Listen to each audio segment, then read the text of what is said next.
Morning to all student. आज हम cerebrum के जो आगे के अदर एरियाज हैं, जैसे बेसल न्यूक्लियाई हो गई, थैलेमस हो गया, हाइपोथैलेमस हो गया, इनके बारे में हम स्टडी करेंगे। अगर हम बेसल न्यूक्लियाई के लोकेशन की बात करें तो ये जो सेरिब्रल हेमिस्फेयर होता है उसके अंदर डीप में प्रेजेंट होता है, और इसका जो कनेक्शन होता है वो सेरिब्रल कॉर्टेक्स से और थैलेमस से होता है। फंक्शन की बात करें तो ये मसल्स टोन को इनिशिएट करता है, या हम बोल सकते हैं कि इसको स्लो करता है, और साथ साथ में कोऑर्डिनेटिंग जितनी भी कोऑर्डिनेटेड एक्टिविटीज़ होती है उसमें भी अपना रोल प्ले करता है। और साथ में ये कंट्रोल करता है जितनी भी इनएडिक्वेट या फिर जो एब्सेंट मूवमेंट होती है, जैसे कि जर्की हो गई, या हम बोलेंगे जो क्लैम्पिस हो गई, या फिर अनकोऑर्डिनेटेड जितनी भी एक्टिविटी होती है उनको ये कंट्रोल करता है, इनिशिएट करता है। थैलेमस की लोकेशन की बात करें हमें तो थैलेमस सिचुएटेड होता है सेरिब्रल हेमिस्फेयर में,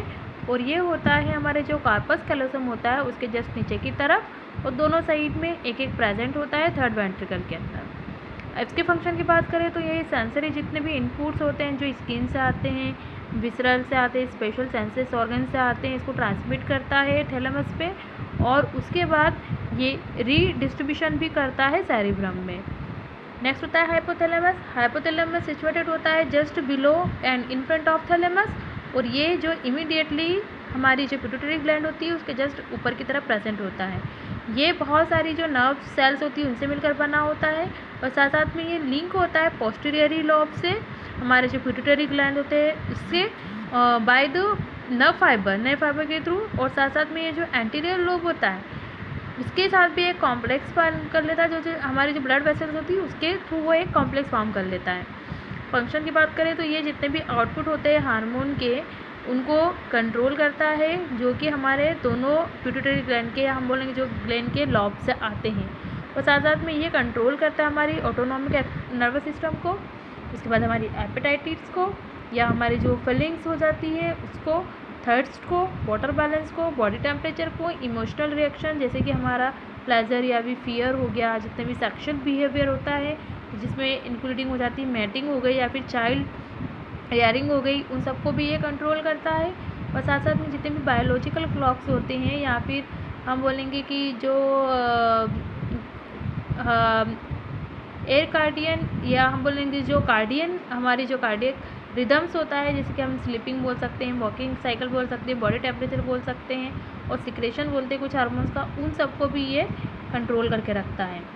नेक्स्ट हमारा आता है ब्रेन स्टेम में हमारे प्रेजेंट होते हैं मिड ब्रेन एंड पोन्स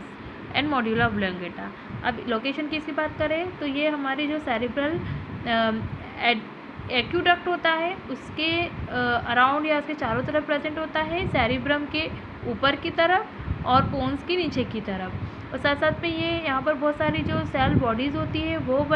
मिलकर बनी होती है, और बहुत सारे नर्व फाइबर्स होते हैं जो कि कनेक्ट होते हैं सेरिब्रम से with the lower part of the brain and with the spinal cord और ब्रेन के लोअर पार्ट से। नेक्स्ट हमारा आता है पोन्स की लोकेशन की बात करें तो ये सिचुएटेड होता है इन फ्रंट ऑफ सेरिबेलम और बिलो द मिड ब्रेन के जस्ट नीचे की तरफ, और मेडियल ऑब्लोंगेटा के ऊपर की तरफ। अब यहाँ पर बहुत सारे नर्व फाइबर्स होते हैं जो कि एक ब्रिज बना लेते हैं दो हेमिस्फेयर्स के बीच में, सेरिबेलम के, और साथ साथ में ये जो फाइबर्स होता है ये पास हो जाते हैं between the brain and spinal cord. Next होता है हमारा मेडुला ऑब्लोंगेटा एक्सटेंड होता है पोन से और ऊपर की तरफ, और साथ साथ में ये कंटिन्यूस हो जाता है हमारे स्पाइनल कॉर्ड से नीचे की तरफ। और इसकी अगर हम लेंथ की बात करें तो ये 2.5 सेंटीमीटर लंबा होता है, और साथ साथ में इसमें बहुत सारे जो हम बोलेंगे क्रैनियम या within the cranium about the foramen magnum, ये जस्ट उसके साथ में ही लाइज होता है। और यहाँ पर वाइटल सेंटर की बात करें तो यहाँ कार्डियक सेंटर होता है, रेस्पिरेटरी सेंटर होता है, वैसोमेटर सेंटर होता है, रिफ्लक्स सेंटर होता है वॉमिटिंग के लिए, कफिंग सेंटर होता है, स्नीजिंग सेंटर होता है, स्वेल्विंग सेंटर होता है। नेक्स्ट हमारा आता है सेरिबेलम की बात करें तो यह सिचुएटेड होता है जस्ट पोन्स के पीछे की तरफ, और जस्ट हमारे हम बोले थे इम्यूनोजेस्ट्री बिलो होता है, या हम बोलेंगे कि हमारा जो पोस्टीरियर पोर्शन होता है सेरिब्रम का उसके जस्ट नीचे की तरफ। और ये अवॉइड, इसका जो शेप की बात करें तो ये ओवॉइड शेप होता है, और इसमें भी दो हेमिस्फेयर्स होते हैं जो कि सेपरेट हो जाते हैं by the narrow medium strip के थ्रू, जिसे हम बोलते हैं सेरिब्री। अब फंक्शन की बात करें तो ये कोऑर्डिनेट जितनी भी एक्टिविटीज़ होती है उनसे एसोसिएट होता है, जो मेंटेनेंस करती है हमारे बैलेंस को, इक्विलिब्रियम हमारी बॉडी के, और साथ साथ में ये कंसल्ट होता है हमारी जो जितनी भी कोऑर्डिनेटिंग या हम बोलेंगे वॉलेटरी मसल्स मूवमेंट होती है उनके लिए, पोस्चर के लिए और बैलेंस के लिए।